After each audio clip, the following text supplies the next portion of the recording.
네, 교수님 강의 들으면서 좀 바다에 대해서 새롭게 알아가는 느낌이 듭니다. 오늘은 어떤 이야기로 바다의 또 새로운 면 보여주실 건가요? 제가 거꾸로 질문을 먼저 던지고 싶습니다. 네. 우리 박현선 아나운서는 우리의 바다 이야기하면 뭐가 떠오를까요? 저는 바다 하면 얼마 전에 봤던 애니메이션이 떠오르는데요. 뽀뇨라는 애니메이션이었는데. 일본. 네. 네. 그런데 바다와 사람 간에 좀 친구가 되는 이야기, 그래서 감명 깊게 봤어요.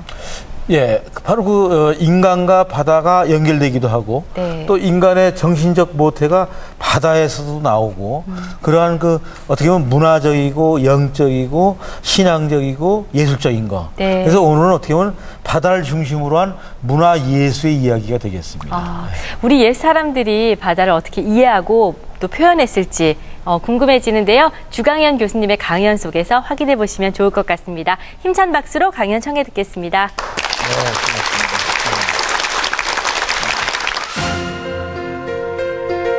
고맙습니다. 예로부터 사람들은 한없이 넓고 깊은 바다를 보며 신비와 두려움을 가졌고, 수평선 너머에 있을 평화의 땅, 환상의 땅을 기대하며 바다에 얽힌 신화와 전설을 만들어냈다. 바닷가 사람들에게 희망이자 절망의 모든 것이었던 바다.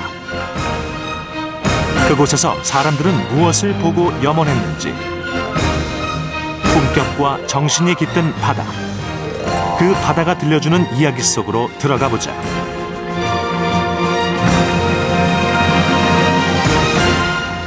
오늘 상강은 우리의 품격과 정신이 깃든 인문의 바다라는 제목으로 저희가 강의를 하겠습니다. 제일 먼저 저는 신화의 바다를 이야기하고 싶습니다. 아마 누구든지 서양 신화에 나오는 포세이돈을 모르는 사람이 없을 겁니다. 바로 아테나에서 조금만 나가면 바닷가 순이한 곳이라고 하는 꼭대기에 거창한 신전이 하나 있습니다. 그것을 포세이돈 신전이라고 부르고 있습니다. 서구의 많은 신화는 기본이고, 나중에 문학 예술사에서 이 포세이돈은 끊임없이 등장해서 많은 사람을 울리기도 하고 또 웃기기도 하고, 여러 가지 인간과 신의 교적관계, 특히 바다에서 나타났던 모든 것들을 보여주는 이 신이 포세이돈입니다. 그와 같은 신들이 한반도에도 있었다는 것을 우리는 이해하게 됩니다. 얼마 전에 제가 찍어온 사진인데, 제주도에서는 매년이면 설문대제라고 하는 제를 지냅니다. 그래서 봄맞으면 이렇게 귤도 차려놓고 제주도에 예쁜 동백꽃도 올려놨네요. 신간이 돼가지고 여자들이 제일 지냅니다. 강화 가서 보니까 남자들은 제간에 참가시키지 않고 여자들이 독점을 합니다.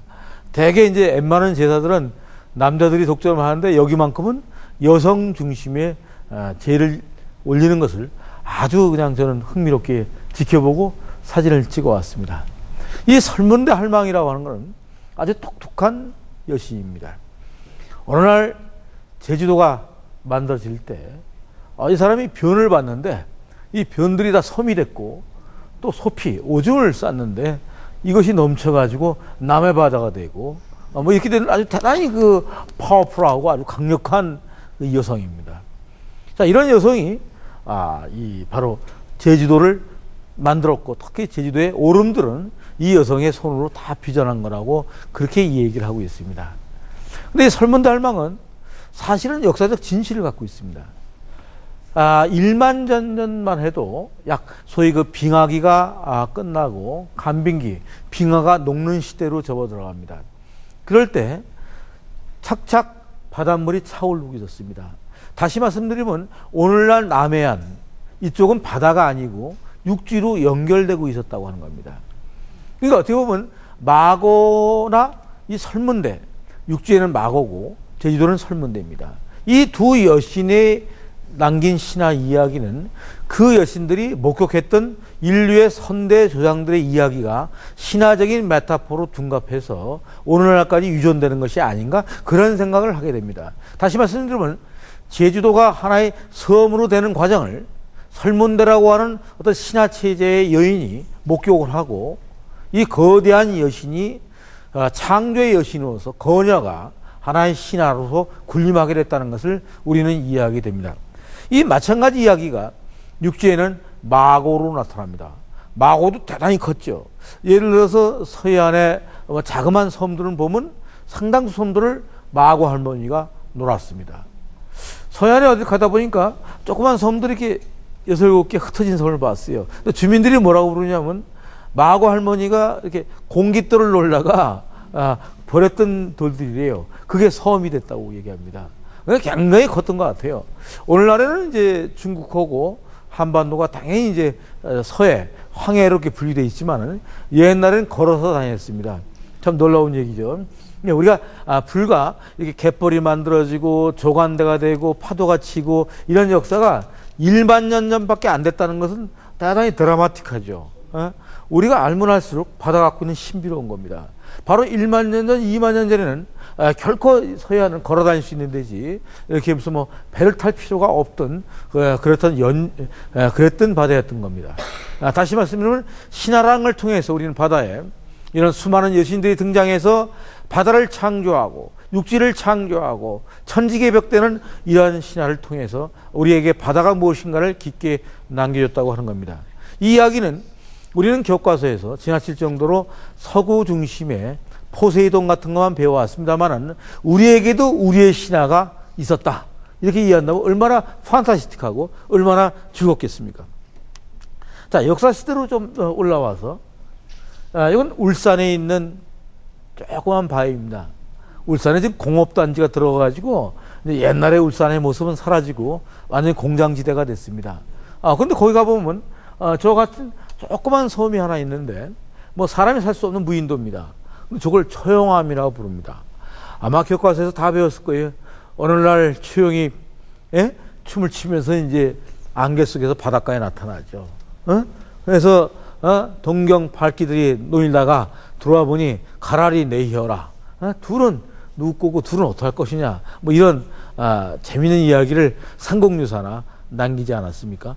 근데 이 처용은 이 처용 신화라고는 보는데 이 설화는 저는 혹시 처용이 외국인이 아니었을까 그런 생각도 해봅니다. 그 당시 우리가 아랍과 개혁을 하고 있었고 난 그렇게 유추를 해야 된다고 생각합니다. 뭔가 해양, 바다에서 들어온 세력으로 저는 간주하고 있습니다. 왜냐하면 오늘날의 경주가 있지만 그 경주의 외항, 바깥, 외부로 열려져 있는 국제무역항이 울산 지역에 있다는 거예요. 오늘날 간포나. 그렇다면 이 지역으로 끊임없이 이런 처형 같은 신적 존재가 들어왔고 이것이 설화에 기착돼서 삼국유사에 남았고 또 이 신화적 메타포가 오늘날 망해사라고 하는 그 절로 아직까지 그냥 남아있다고 하는 겁니다. 그래서 이거는 신라시대의 이야기이긴 합니다만 이 처형을 통해서 우리는 우리에게도 깊은 고대부터